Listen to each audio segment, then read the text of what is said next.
ছোটবেলা থেকেই আমার অভ্যাস হয়ে গেছে ওয়েভের উল্টো দিকে হাঁটার। চারপাশে তাকাই, একদিকে ব্রাজিল আরেকদিকে আর্জেন্টিনা। হলুদ নীল আর নীল সাদা পতাকায় ফেসবুক, পাড়া, আড্ডা সব ভেসে যায়। সবাই চিল্লায়, তর্ক করে, গলা ফাটায়। মনে হয় দুনিয়ায় ফুটবল বলতে এই দুইটাই আছে।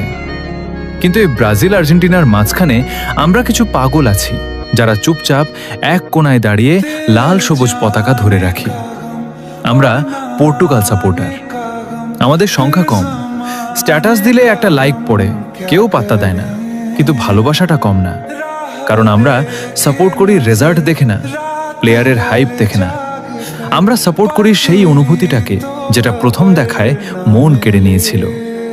হয়তো আমরা কখনো সংখ্যায় ৪৫% বা ৪৪% হব না, হয়তো আমরা শুধু ১%ই থেকে যাব।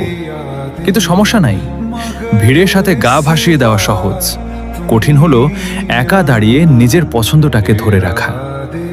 আমি গর্ব করে বলি, আমি পর্তুগাল। আর আমি জানি আমার মতো আরো অনেকেই আছে যারা এই ১%-এর মধ্যে আছে। তোমরা কে কে আছো এই পাগলদের দলে?